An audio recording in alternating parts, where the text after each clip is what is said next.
All right, so what I want to do is I want to start talking about how we image God. We left off yesterday by me showing you two competing mythos. Remember, a mythos is a story that tells who we are as a people. So I took our Judeo-Christian mythos, the priestly one, showed how orderly it was, how intentional everything was, and how God called everything good. Compared that to the Inume Elish, where it was chaotic, man was an afterthought, and gods and everything existed in the sphere before. So what that does is give us two different visions of the human person. All right. So we're going to look specifically how we ourselves are made in God's image. Now a little prep here. Okay. Now when I say that this concept links anthropology and Christology, let me tell you what those words mean. Okay. Anthropology is the study of man, the human person. All right. Christology is the study of Christ as a person.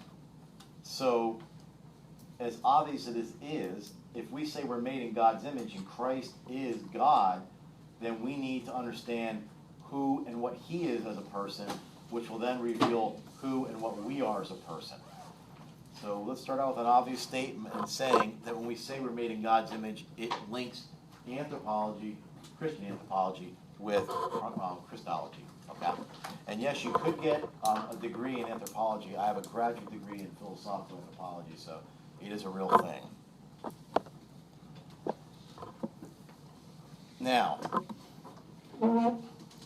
what this means then, if we say that we are made in God's image and Christ became man, this is going to say something very particular about us in terms of Christ.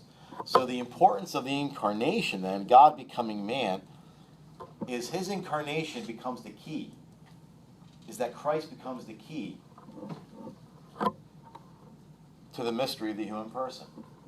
Christ becomes the key to the mystery of the human person.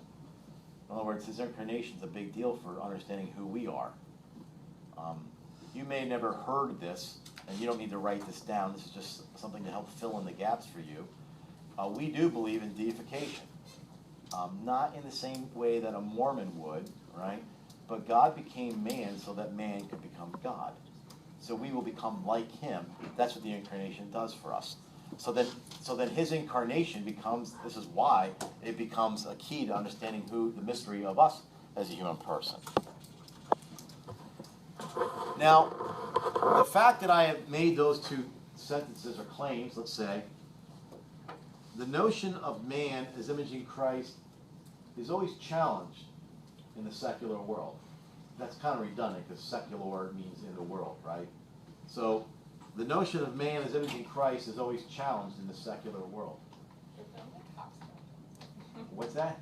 Jump rope. They were. Oh, yeah. Alrighty then.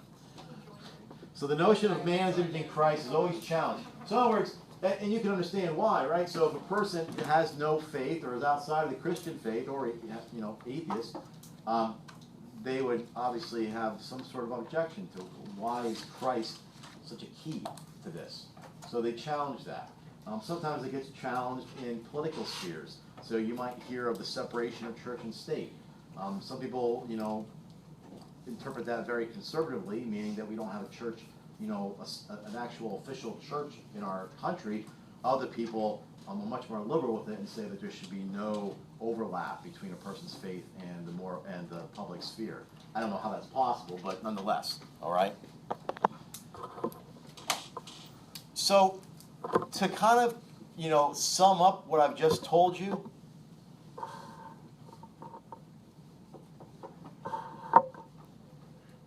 the imaging of Christ in man links us in our weakened state. It links us in our weakened state with our nature and fulfillment, what we could be. So it links man in his weakened state with our nature and its fulfillment. Okay? Links us in our weakened state with our actual fulfillment. Now let me explain why I say that, okay, so that you get why, you don't just know that. Here's why that's important. When I showed you what God's plan was for man, right? I started out with Adam and Eve, eating from the fruit of the tree of knowledge of good and evil. That's the fall, right? Then the proto-evangelium, the first gospel where, God said to the serpent, I'll put enmity between you. I remember that. and then Christ, who became incarnate at the Annunciation, right? And I had on the screen, he was the second Adam. So what happens then is just like our nature took a turn for the worse because of what Adam and Eve did with the first Adam, the second Adam's coming to undo that, okay? So our weakened state is our situation here and now, and our fulfillment is Christ is revealing that to us. So in a sense, he's trying to undo the sin of Adam. So we will never have that perfect fulfillment that Adam and Eve had prior to the fall here on earth, but it's possible for us, in our second life. So it's kind of a reversal. So that's what I mean by the image of Christ in man links the weakened state with our state of perfection. So he's trying to he came to undo the sin of Adam, which I'm sure you've heard him being referred to in other classes, religion classes, as the second Adam. Now, you don't need to write this down. This is just a really good little shout out as to what is happening in this morality course. So Stephen Pinker's is a famous theologian, and from his book he says, the impact of Catholic morality is that what is permitted or forbidden are secondary categories. So me as a moral theologian, I'm not the moral police. Okay, that's the one thing I learned going through this. I really thought that the more training I had, the more academics I went into, that I'd become more judgmental. I really thought that would happen. The more I learn, the more I understand what we should or should not do, then I'm going to really look at people and see what they're doing or not doing and become judgmental. I found the opposite to be true. I understand our weakened state, and I also realized quite early that, we're not the moral police. Really, what we are doing is, prior to all of this, is the notion that man seeks the good in order to attain his proper fulfillment. So we try to figure out who is man, what is his design and his nature, and then how close can we get his life to that design and nature. And in that way we'll be fulfilled. So here's like a practical example. I have a background in bioethics, so if a hospital hired me as a bioethicist, a bioethicist in a hospital is not the police. They don't walk around making sure that the doctors or nurses do something they shouldn't be doing, right? And then call them out on it. That would be an odd way to understand the relationship between the two. What an ethicist does in a hospital is helps the doctors and the nurses do what they do in the best possible way. What is the best way for you to treat this person in terms of their own situation and their own personhood? So the ethicist is there as an aid and a guide, not, hey, the ethicist, call the ethicist in and they're going to find something wrong. It's not a police type thing, right? So it's that way in our world too. So as we move through here, yes, we will make judgments and call some things right and wrong, good and bad, but that's not what this is. Okay, this is about how are we as human people seeking fulfillment according to our nature. So what we're doing today is trying to figure out what is part of our nature. Okay? So what that means then is there's two things that get separated that sort of make this difficult for us to, not to grasp, but difficult for it to play out. So the first thing that gets separated is our religious perfection from human flourishing. Our religious perfection from human flourishing. So if I were to ask a particular person, what does it mean for you as a human person to flourish? They might talk in terms of their vocation, their jobs, their house, their families, their health, right? And all these things are part of that. But that's not really it in its essence. In other words, becoming perfected in our own religious understandings of who the human person is primary. So we tend, as a people and a culture, to separate us being perfected in our religious, endeavors from human flourishing. We don't see those two as going together. All right? That's one thing we have to try to overcome so we can understand this better. The second thing is our own holiness from human fulfillment. Okay? And these are sort of redundant, I realize that. Our own holiness from our human fulfillment. So to be the best person you could possibly be would mean for you to be holy. That's not something you commonly hear. Why? Because it becomes disconnected, right? We always look in terms of the temporal, our jobs, our house, our cars, our family, our health. We look at that as fulfillment, and we don't realize it's actually our holiness that speaks to our human fulfillment more than anything. So these two things get disconnected. And there's just one thing that if you don't buy into what I've proposed here, something gets forfeited. Man's transcendence. We don't transcend anything in what we call the temporal, right? The here and now. What gets forfeited is man's transcendence. So, as Catholics and as Christians, we need to be concerned about the environment because we're custodians of this environment, right?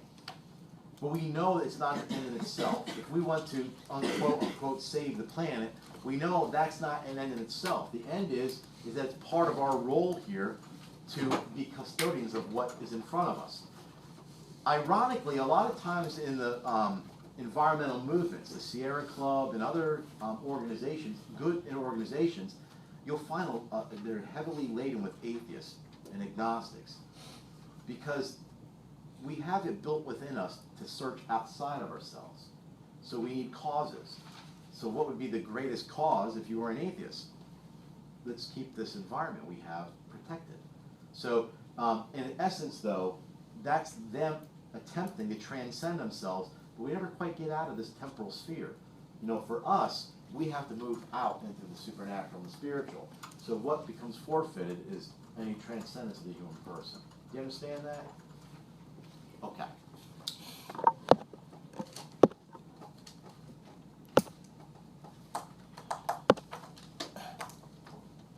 Now what I'm doing here is I'm going to list on one side what I call the Catholic Church's understanding of the human person. Is it only in the Catholic churches? No. But I'm going to present it from that perspective. On the other column, I'm calling it secular culture. I'm just saying, you know, generally in the world. It can't apply to every single individual or group, but as a general observation, it's probably true. Before I get started, just two things. One is that I know people are cynical, and it sounds odd when I say it to them, but I believe the Catholic Church is an expert on the human person, an absolute expert. I don't know of any organization or people that have studied the human person as intently as the Catholic Church for 2,000 years. I'm unaware of who that might be, or what group that might be. So I think this means something.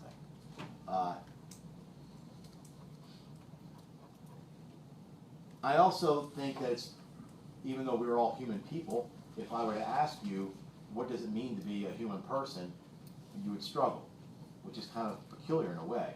These are probably two. If I said, how do we image God?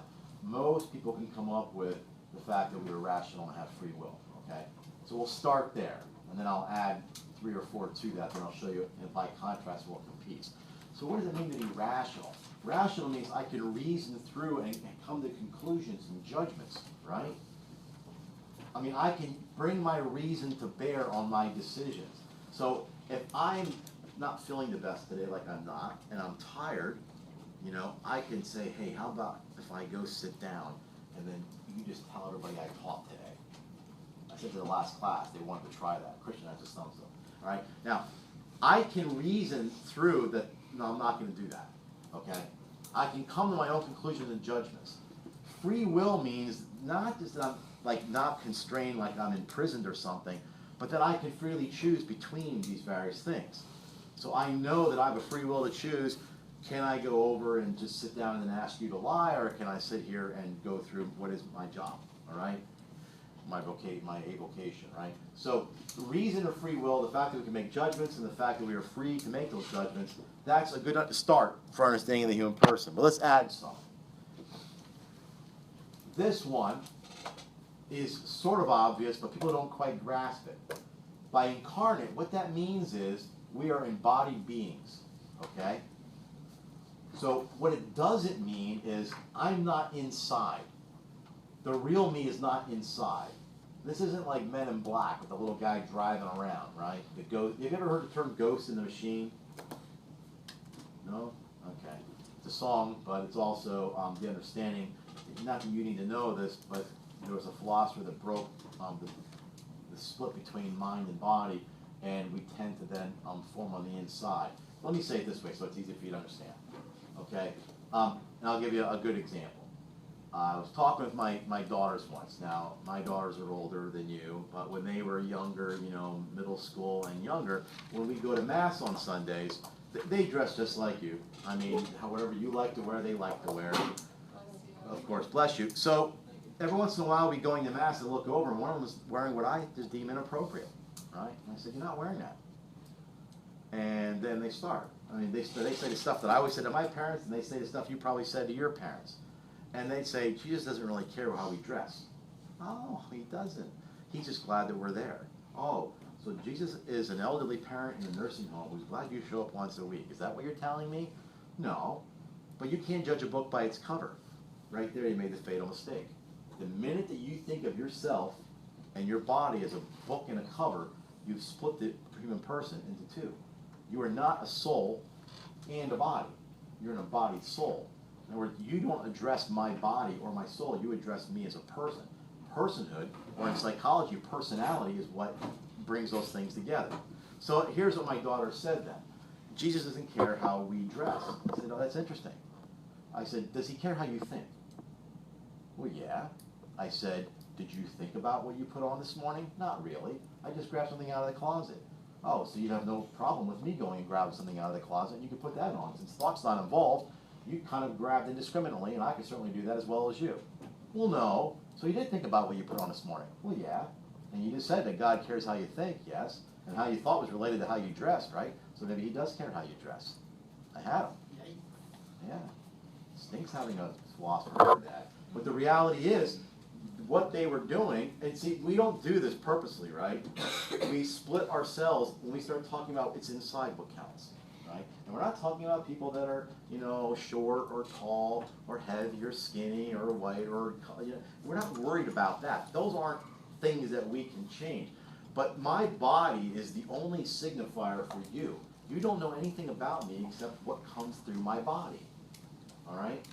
But I'm as a whole person. You know when I'm happy, when I'm sad, when I'm sick, when I'm healthy, all those things, all right? So we are incarnate beings. Okay, that's in the end, just so you know that we're not, separate like that. We are also relational, all right? I love solitude. Does anybody like being by themselves? Yeah, I love it. Loving solitude, because at the Bueno house, you got too many people moving in the house. I mean, there's we've always let people live in our house, even friends and family, other families have lived with us. But now, we got people moving in. My daughter's moving back. Bueno's going to be hiding down in the man cave, I'm telling you right now, until the great woman upstairs starts knocking on a floor and summons me. That's how she calls me upstairs. I love solitude, but I need people. You need people, right? You all know stories, tragic, scary stories, about young people who were, kept and isolated, in a room their whole life, or they never had contact with other people. There's so many things about their physical and social and mental awareness that have become retarded, right? I mean, held back is what I mean by that. So we need other people. We can say we like solitude, but we absolutely have to have others. So even we would reject the understanding which some people have had, and even some of the founders of our United States, that we live together in community because we can't defend from the outside by ourselves. We need to group together so that we can defend and have a community. We would reject that. We say, no, I absolutely need other people. Here's something else. I don't know if anybody here wants to go into psychology or speech pathology or anything like that, but they're finding now that speech is innate in the human person. It's not, we always saw the cartoons when we were younger about the caveman going, and pointing. Well, they're finding out that that's not true. I mean, there's something within the young person that language is in there, right? And we could develop different types of language, but it's not something added on to us. And by the way, let's just ask this question. What is the purpose of language? What is the only purpose of language? Not a trick question, this one's easy. To communicate. If you're communicating with someone else. Language, innate within us, is there for us to be relational with somebody else, okay? Not just that, you can try this later, you can't even think without language. You can't have thoughts without language. Language comes before you can have rational thoughts, all right? You can try that when you go home.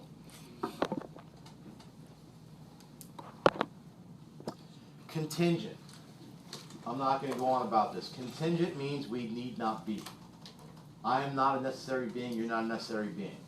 It's not that I haven't made a contribution in this world, or you haven't, but I need not be. God alone is the one who can be. Yes? People wants to know what language babies think in. Well, there's a guy named, is she messing with you? You look up a guy named Steven Pinker's. He's done research in young children, and they don't think in a particular language. They think in language in general. But you know what's interesting, though? If you notice, a lot of various languages, I don't know if it's just Romantics, I don't know about the Asian languages, but you know, words like pa and ma, you know, are awfully close in Irish and Italian. I mean, so these first utterances of young children, it's interesting.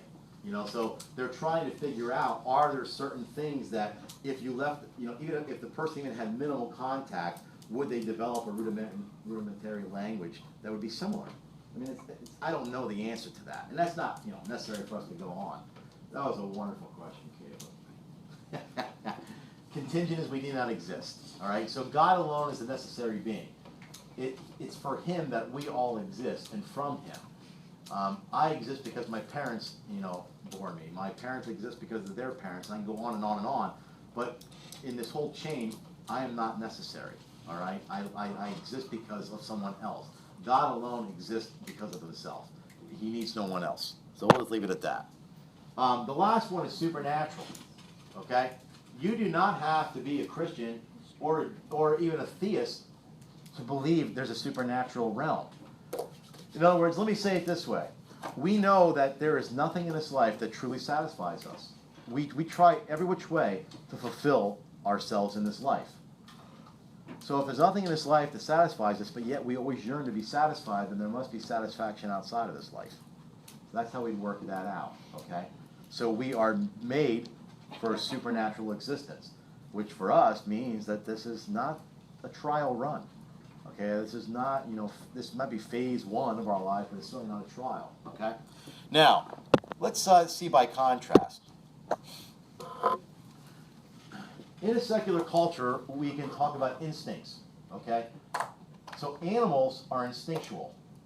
When an animal, like, if you had a dog and you were trying to train a dog to go to the bathroom in the backyard in a particular area, and by chance the dog went out the front yard and did its duty, you might go out there and yell, bad dog, but we know we don't mean the dog's bad, right? The dog is doing what a dog does. It's instinctual for that. We, on the other case, have the rationality to make our decisions. So that's a higher opinion of the human person. Now, you might say, well, that's simple. Okay, well, we're not going to get into the discussion today, but you've probably heard the phrase, they're born that way. If they're born that way, then what's the big deal, right? Here's the thing. We never apply that across the board, right? Let's talk about real quick about the homosexual person. Is homosexuality purely genetic? We know that's not true. Now, it's not that I wish it. We know that's not true, and why? Because when you, they would do twin studies, right? Twins who shared identical DNA. If one had a homosexual orientation, and if it was purely genetic, the other one would. But it's only true 25% of the time. Now, does that mean that there's not instances or situations where they are, when they say they've always been this way, are they telling the truth? Probably. We'll talk later about epigenetics and what that means. But here's the thing, that's not the only situation. People have propensities towards alcoholism.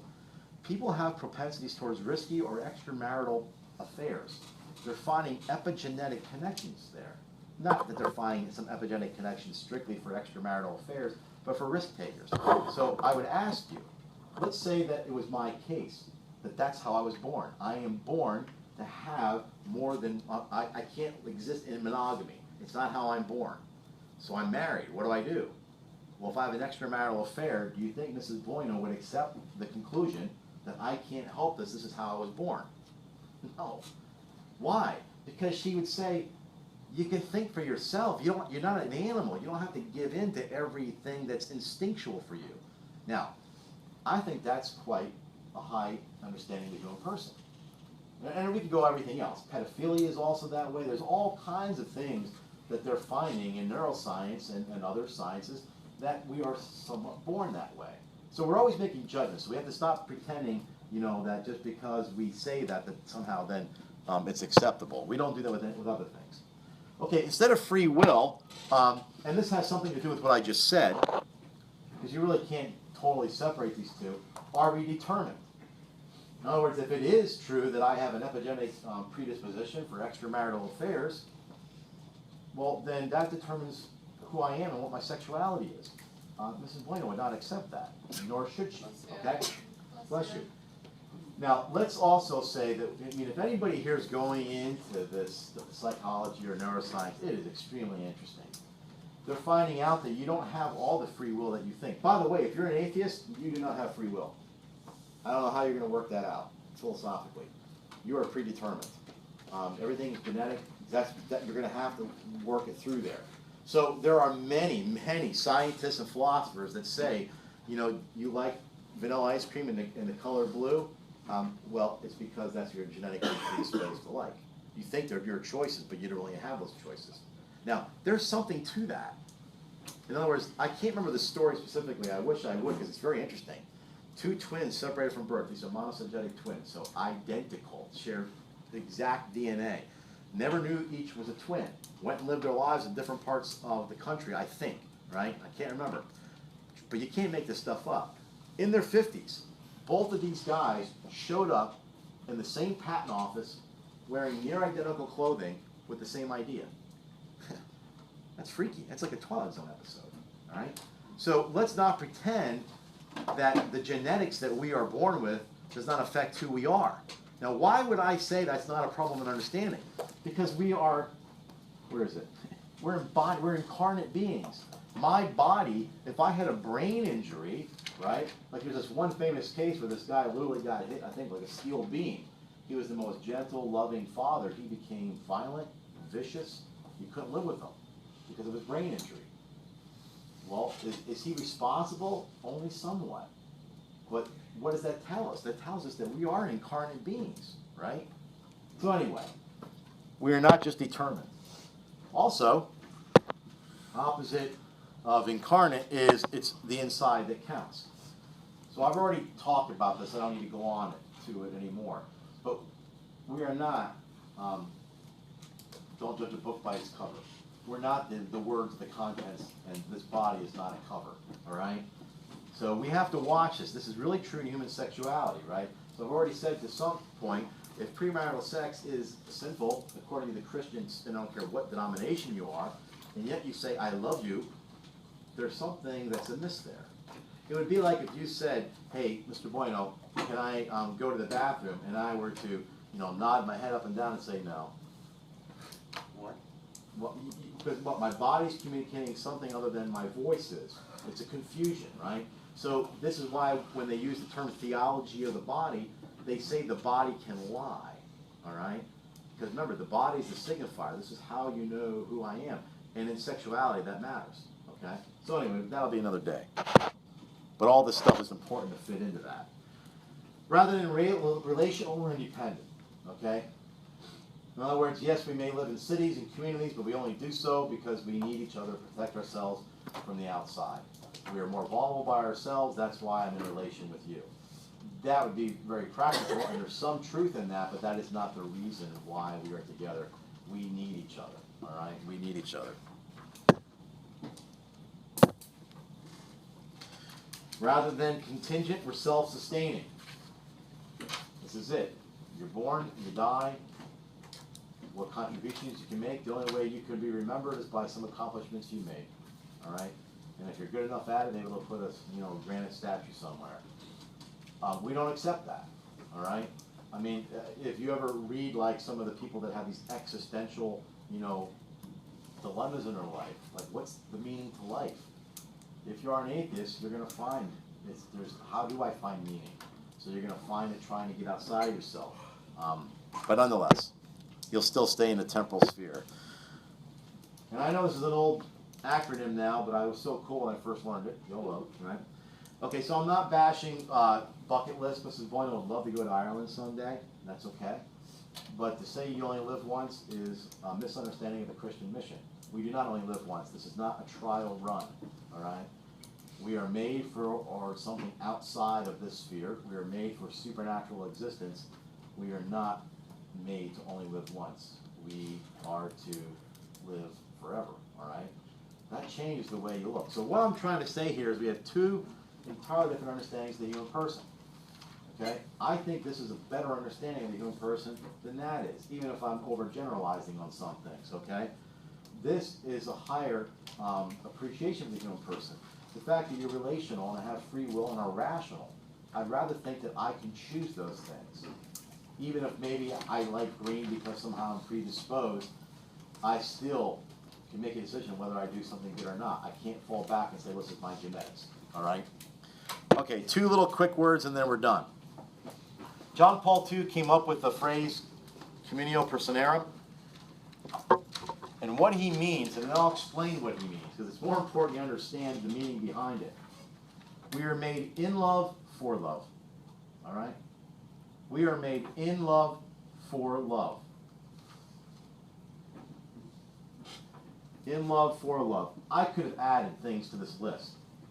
Love's one of them, right? In other words, I cannot not love. If I try to not love, there is something about me that's not being fulfilled. So God, and here's what this means. God's love basically spilled out into creation. We came into existence because of his love. His nature can do nothing but love. And love always extends itself out. So we were created in love. Since we image him, it means we got to do what he did. So we were created in love. We are now created for love. You will find no fulfillment greater than loving somebody deeply. And it's not just sexual.